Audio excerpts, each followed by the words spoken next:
Friends, आज हम लोग पढ़ने वाले हैं कम्बिनेशन ऑफ रेजिस्टेंसेस। तो जैसा कि अब तक हम लोग पढ़ चुके हैं रेजिस्टेंसेस के बारे में और ओम्स लॉ इससे रिलेटेड जो था उसके बारे में अब तक पढ़ चुके हैं। तो यहाँ पे जानेंगे कम्बिनेशन ऑफ रेजिस्टेंसेस। तो कम्बिनेशन ऑफ रेजिस्टेंस क्या होता है? जब suppose we have two resistor और हम लोग को उसको ज्वाइन करना है, दैट इज, तो हम लोग वो दोनों रजिस्टर को कैसे ज्वाइन करेंगे वही बतलाता है कम्बिनेशन ऑफ रेजिस्टेंसेस। तो जो कम्बिनेशन ऑफ रेजिस्टेंसेस है वो दो नहीं तीन तरह से किया जा सकता है। दैट इज फर्स्ट सीरीज में, second parallel and third one is mixed. यानी series combination, parallel combination and mix combination.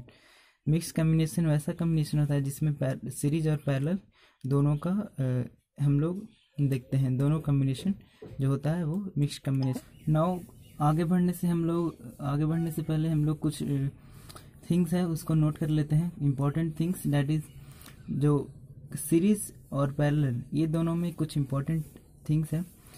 जो करंट होता है वो सीरीज कम्बिनेशन में इक्वल जाएगा। दैट इज, सपोज ये सीरीज कम्बिनेशन है, ये दो रजिस्टर है R1 एंड R2। तो जब ये सीरीज में कम्बिनेशन है दो रजिस्टर, तो इसमें जो करंट जाएगा I, suppose this I current जा रहा है इसमें, तो यही I करंट इसमें ही फ्लो होगा। यानी करंट का कोई भी चेंज नहीं होगा। सीरीज कम्बिनेशन में करंट नहीं चेंज करता है। ये आप लोग को सभी मतलब याद रखना होगा, ये कॉन्सेप्ट है। वरना इसके बिना अगर जब हम लोग डिराइव करेंगे formula for the equivalent resistance of series combination, तो वहाँ पे गड़बड़ हो सकता है। इसलिए ये इम्पोर्टेंट पॉइंट आपको ध्यान रखना होगा। डेट इज, जो सीरीज में होता है वो करंट चेंज नहीं करता है। कितना भी हम लोग रजिस्टर जोड़ लें, सारा में जो करंट है वो सेम जाएगा। वैसे ही पैरेलल में हमारा वोल्टेज चेंज नहीं करता है। डेट इज, सपोज यहाँ पे हम तीन रेजिस्टेंस है, ठीक है, ये तीन रजिस्टर है। अगर हम लोग इसको पैरेलल में कनेक्ट किए हैं, ये दोनों सीरीज में है और ये पैरेलल में, ठीक है, तो जो इसमें वोल्टेज आएगा वो सेम जाएगा। दैट इज, आप ये नहीं कह सकते कि ये इसमें वोल्टेज और इसमें वोल्टेज सेम जा रहा है, क्योंकि ये दोनों जो है वो सीरीज में कंबाइन है और इन दोनों के साथ में ये पैरेलल में है। तो हम ये कह सकते हैं कि ये दोनों का जो मतलब पूरा जो वोल्टेज इन दोनों में जा रहा है वो दोनों का, और जो वोल्टेज है वो इसमें भी जा रहा है। यानी ये पूरा वोल्टेज, यानी यहाँ पे अगर V1 प्लस V2 लिखें, यानी V1 प्लस V2 का वोल्टेज यहाँ पे V3 के इक्वल होगा। यानी यहाँ पे एक और ऐसे सर्किट बना है, पैरेलल में दो यहाँ पे रजिस्टर है, तो जो इसमें वोल्टेज आएगा वही इसमें वोल्टेज आएगा। तो अगर ऐसा रहे तो आपको यहाँ पे ज़्यादा घबराना नहीं है, बस थोड़ा दिमाग लगाना है। डेट इज़, इन दोनों में जो वोल्टेज कंबाइन जाएगा, मतलब दोनों में जो वोल्टेज आएगा वो दोनों का ऐड होगा, ये थर्ड वाला, मतलब V1 plus V2 is equal to V3 हो जाएगा यहाँ पे। तो ये पैरेलल यहाँ पे। तो समराइज कर लेते हैं यहाँ पे। तो कह सकते हैं हम लोग को क्या कि दैट इज, सीरीज में जो होता है वो करंट सेम जाता है, चाहे जितना भी रजिस्टर हो सब में करंट सेम जाएगा। वोल्टेज डिफर करेगा लेकिन करंट सेम जाएगा। वैसे ही पैरेलल कम्बिनेशन में हमारा वोल्टेज सेम होगा लेकिन करंट डिफर करेगा। यानी इन दोनों में जो करंट होगा वो डिफर करेगा। इसमें I1 है तो इसमें I2, यानी करंट डिफर करेगा और वोल्टेज सेम रहेगा। यहाँ तक ठीक है। तो अब हम लोग डिराइव करेंगे equivalent resistance for the series combination and equivalent resistance for parallel combination.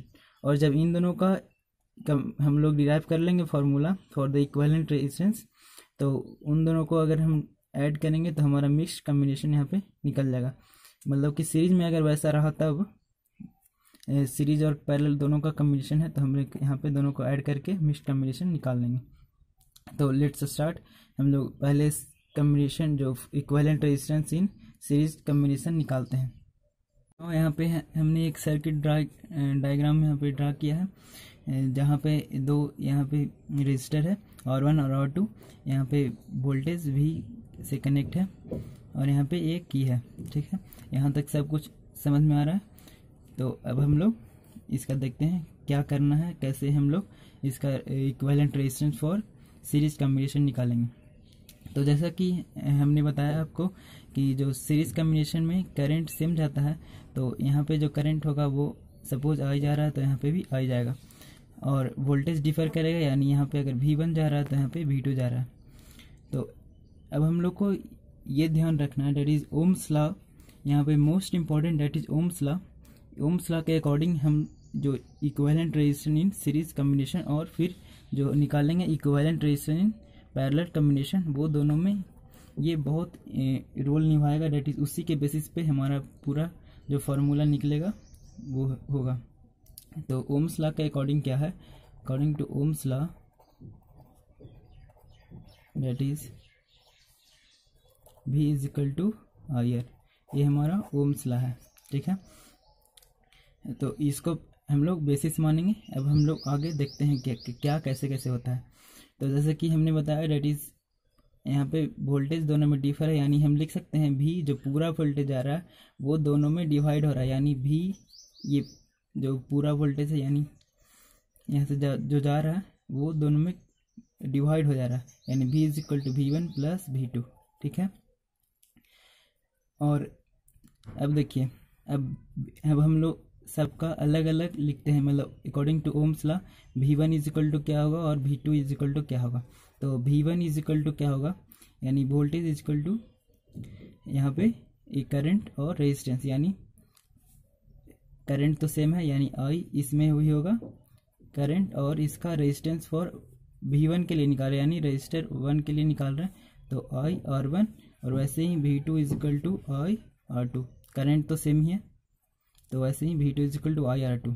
अब देखिए अब हम लोग क्या करेंगे, V is equal to IR है, तो अब हम V इज इक्वल टू इस साइड का ये IR लिखेंगे, V is equal to IR, और हमने यहाँ पे देखा है V is equal to V1 plus V2, यानी हम लोग इस दोनों को ऐड कर देंगे।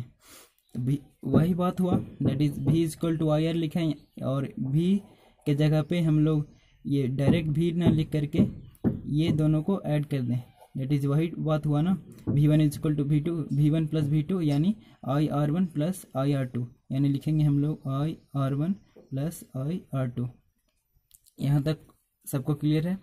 अब आगे देखते हैं, यहाँ पे से हम लोग यहाँ I कॉमन ले सकते हैं, तो यहाँ हो जाएगा R1 प्लस R2, यहाँ था IR, तो I से I कैंसिल, यानी हमारा जो R इक्विवेलेंट है वो निकल गया R1 प्लस R2।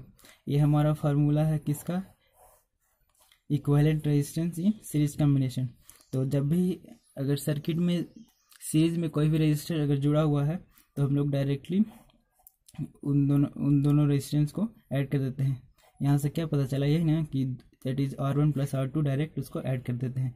तो ये हमारा फार्मूला डिराइव हो चुका है फॉर सीरीज कॉम्बिनेशन। अब हम लोग देखेंगे for parallel combination. Now let us see, हम लोग इसके लिए फार्मूला डिराइव करेंगे for the equivalent resistance in series parallel combination. तो यहाँ पे क्या हमने बताया आपको, डेट इज जो पैरेलल कॉम्बिनेशन में होता है वो वोल्टेज सेम होता है, यानी हम लोग लिख सकते हैं जो वोल्टेज यहाँ पे बैटरी दे रहा है फाइनली वही वोल्टेज यहाँ पे जाएगा, डेट इज दोनों रजिस्टर में सेम जाएगा, यहाँ पे कोई डिफरेंट नहीं होगा वोल्टेज का। और करंट का मैंने बताया था कि करंट यहाँ पे डिफर करता है, यानी जो रजिस्टर 1 में जो करंट जाएगा वो डिफर होगा इन रजिस्टर 2, यानी जो I1 का जो इसमें लेट्स I1 जा रहा है करंट, तो इसमें जाएगा I2। यहाँ तक सब ठीक है। तो वही ओम्स लॉ के अकॉर्डिंग क्या हम लोग लिख सकते हैं, that is V is equal to IR, ये यहाँ तक ठीक है। ओम्स लॉ के अकॉर्डिंग हम लोग लिखें V is equal to IR। तो यहाँ पे हम लोग अब देखते हैं I जो पूरा है, यानी टोटल करंट जो बैटरी से निकल रहा है वो दोनों में डिवाइड हो रहा है, date is I1 plus I2, यानी I इज इक्वल टू हम लोग लिख सकते हैं I1 प्लस I2। यहाँ तक ठीक है। अब हम लोग क्या करेंगे, डेट इज यहाँ पे I1 इज इक्वल टू हम लोग निकालते हैं, क्या लिख सकते हैं, डेट इज ओम्स लॉ के यहाँ अगर हम लोग देखें तो इसको I इज इक्वल टू यहाँ पे क्या लिख सकते हैं, I is equal to V/R। तो ऐसे ही I1 इज इक्वल टू हम लोग निकालते हैं पहले, तो I1 इज इक्वल टू क्या होगा, वोल्टेज तो दोनों में सेम ही है, तो वोल्टेज लिखेंगे V/R, यानी पहले R1 का लिखते हैं, डेट इज रजिस्टर 1, तो यहाँ पे R1, ये I1 जो करंट था उसका निकाले। अब I2 का अगर हम लोग निकालते हैं तो क्या मिलेगा, वोल्टेज वाई और सेकेंड रजिस्टर के लिए R2। अब हम लोग इस पर पुट कर देंगे, क्या होगा, that is V is equal to IR था, उसको हमने लिखा that is I is equal to V/R। तो I को हम लोग यहाँ पे क्या लिखें, that is I is equal to I1 plus I2, यानी ये I1 इज इक्वल टू इतना है और I2 इज इक्वल टू इतना। तो क्या हम I1 और I2 की जगह ये दोनों को ऐड नहीं कर सकते हैं, डेट इज यहाँ पे I1 प्लस I2 है, तो इसी को हम लोग यहाँ पे I1 प्लस I2 ये न लिख करके ये दोनों लिखेंगे, यानी ये इसके इक्वल है तो इसके इक्वल है, तो ये दोनों को हम लोग ऐड करेंगे और हमारे पास जो फाइनली आई है वो V/R है। तो हम लोग लिख सकते हैं V/R, डेट इज ये I is equal to I1 यानी हमारा V/R1 और I2 प्लस I2 जो है यहाँ पे लिख सकते हैं V/R2, ठीक है। अब देखिए क्या होगा, हम लोग यहाँ से इसको तो ऐसे ही लिख देंगे V/R, यहाँ से V कॉमन ले लेंगे, डेट इज V अगर कॉमन लेंगे हमारा बन जाएगा 1/R1 प्लस 1/R2, ठीक है। यहाँ से V कैंसिल, तो हमारा हो गया 1/R इक्विवेलेंट क्या हो जाएगा 1/R1 प्लस 1/R2। इसको फर्दर अगर हम लोग सॉल्व करें तो हम लोग को मिलेगा, क्या मिलेगा, यानी 1/R equivalent is equal to LCM ले लेते हैं तो हो जाएगा R1 इंटू R2 और ऊपर में R2 प्लस R1, ठीक है। और इसको फर्दर अगर देखते हैं तो हमको मिलेगा, डेट इज इसको ऊपर कर देते हैं तो ये भी ऊपर चला जाएगा, R1 into R2 by R1 plus R2, ठीक है। तो ये हमारा था equivalent resistance for parallel combination.